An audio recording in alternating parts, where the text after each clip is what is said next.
네, 비상계엄 당시 언론사 단전과 단수를 지시한 혐의로 기소된 이상민 전 행정안전부 장관이 1심에서 징역 7년을 선고받았습니다. 재판부는 12.3 비상계엄을 내란 행위로 규정하고 이 전 장관이 가담했다고 판단했습니다. 현장에 나가 있는 법조팀 연결해서 자세한 내용 들어보겠습니다. 권준수 신규혜 기자 전해주시죠. 네, 저희는 서울중앙지방법원에 나와 있습니다. 이상민 전 행정안전부 장관의 내란 혐의 재판 1심 선고가 끝났습니다. 우선 간략한 내용부터 전해드릴 텐데요. 선고 결과 어떻게 나왔습니까? 네, 서울중앙지법은 조금 전 이상민 전 행안부 장관에게 내란 중요 임무 종사와 일부 위증 혐의로 징역 7년을 선고했습니다. 재판부는 우선 언론사 단전 단수, 그러니까 윤석열 전 대통령의 내란 행위에 가담했다는 내란 중요 임무 종사 혐의는 그대로 유죄로 판단했습니다.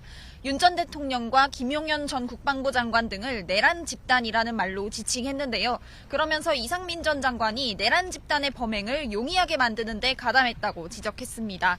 다만 소방청 지휘부가 의무 없는 일을 하게 했다는 직권남용 혐의는 이 전 장관의 지시와 실제 이뤄진 조치 사이의 인과관계가 입증되지 않았다고 보고 무죄로 판단했습니다. 또 세 가지 위증 혐의 가운데 최상목 전 경제부 총리가 받은 문건과 관련한 부분은 일부 무죄로 판단이 됐고 두 가지 위증만 유죄로 인정됐습니다. 앞서 한덕수 전 총리가 같은 내란 중요임무 종사 혐의로 징역 23년을 선고받은 것과 비교하면 3분의 1 수준의 형량을 선고받았습니다. 네, 재판부의 판단도 하나하나 짚어보도록 하겠습니다. 먼저 언론사 단전과 단수 지시가 적혀있는 계엄 문건과 관련해서 재판부는 이런 문건이 존재했다고 봤습니다. 이 전 장관이 이를 받은 사실 또한 인정했는데요. 김용현 전 국방부 장관이 한덕수 전 국무총리와 이상민 전 행정안전부 장관, 그리고 최상목 전 기획재정부 장관, 조지호 전 경찰청장 등에게 교부할 문건을 만들었다고 과거에 진술했던 내용을 토대로 이렇게 판단이 나왔습니다. 재판부는 언론사 단전 단수가 기재된 내용이 상당수 실제로 이행됐거나 적어도 실행에 착수됐다고 봤는데요. 경찰청과 소방청 지휘는 행정안전부에서 한다는 점도 강조했습니다. 허석권 전 소방청장에게 전화를 걸었던 이 전 장관이 경찰의 언론사 진입 계획을 알려주기도 했고 또 특정 언론사 단전 단수에 대한 언급을 하면서 이 문건과 조치 내용이 일치한 점을 짚었습니다. 위증 같은 경우에도요, 마찬가지로 이런 판단을 바탕으로 봤을 때 계엄 문건이 적혀있는 지시를 받지 않았다고 보기는 어렵다고 봤습니다. 한덕수 전 국무총리와 대화를 나눴을 때 이 전 장관이 들고 있던 문건도 당일 행적으로 볼 때는 개인 일정표로 볼 수 없다고 판단했는데요. 다만 직권남용 혐의 같은 경우에는 특검의 입증이 좀 부족했다고 판단했습니다. 허석권 전 소방청장이 이영팔 당시 소방청 차장에게 이 상황을 관리를 잘해라 이런 취지의 말만 했다는 점이 있어서 경찰 협조 요청에 대한 대응을 강조하는 취지의 일반적인 지시가 소방청 지휘부에서 있었기 때문에 법령상 의무 없는 일까지 했다고 보기는 어렵다고 설명했습니다. 신 기자, 그리고 재판부의 질타라고 해야 될까요? 이 내란죄의 어떤 중대성, 이 내란죄의 어떤 그런 큰 피해가 일어날 수 있었던 상황에 대해서도 언급을 했잖아요. 네, 재판부가 양형 사유를 쭉 언급을 했는데요. 우선 내란죄는 국가 전체에 위험을 끼치는 범죄라고 전제하면서 목적 달성 여부와는 무관하게 엄하게 처벌해야 한다고 지적했습니다.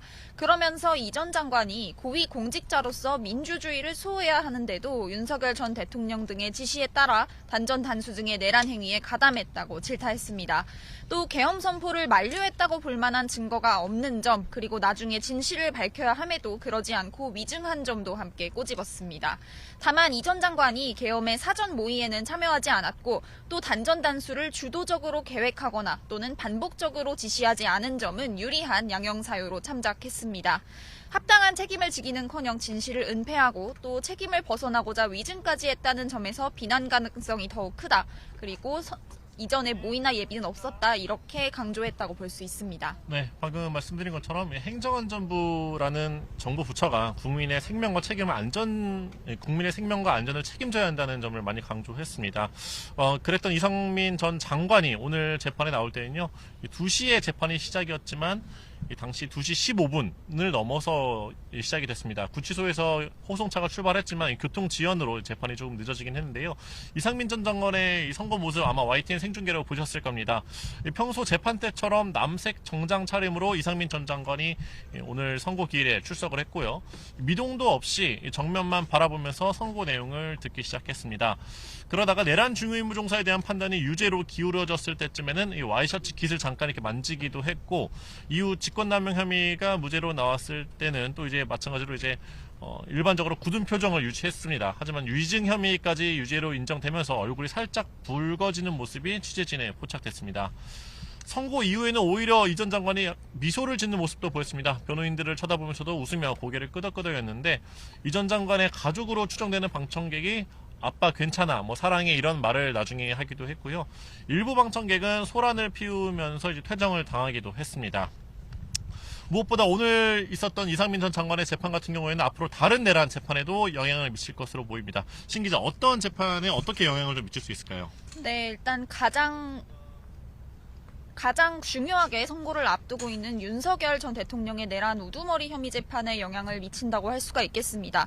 오늘 이상민 전 장관 재판을 맡은 유경진 부장판사도 12.3 비상계엄이 내란이라고 못을 박았습니다. 앞서 한덕수 전 총리 재판부에서 판단한 국무회의 그리고 군경 투입 부분에 이어서 이번에는 언론사 단전 단수 부분을 더 구체적으로 판단한 겁니다.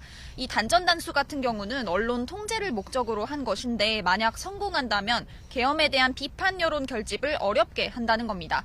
즉, 내란 집단의 범행을 유리하게 하는 범행인 만큼 국헌 문란 목적을 달성하기 위한 수단으로 봐야 한다는 판단을 내놨습니다. 여기에 더해 재판부는 윤석열 전 대통령이 곽종근 전 특수전사령관에게 했던 끌어내라는 발언, 또 국회 봉쇄 상황과 관련해 조지호 전 경찰청장에게 걸었던 수차례의 통화를 사실로 인정하기도 했습니다. 비상계엄을 둘러싼 사실관계가 하나하나 인정이 되면서 말하자면 퍼즐이 맞춰지는 모양새입니다. 사실관계가 윤 전 대통령 사건과 완전히 겹치는 만큼 윤 전 대통령도 유죄를 피하기 어렵다는 전망이 높기는 한데, 다만 다른 재판부이기 때문에 다른 판단을 내놓을 수도 있다는 것은 배제할 수 없는 상황이긴 합니다. 네, 오늘 서울중앙지방법원의 1심 판단은 징역 7년이었습니다. 특검의 구형량 징역 15년엔 절반에는 못 미쳤는데요. 이번 판결에 대한 분석 내용뿐만 아니라 양측의 항소 계획 여부 등을 저희 YTN 취재진이 시시각각 계속 전해드리도록 하겠습니다.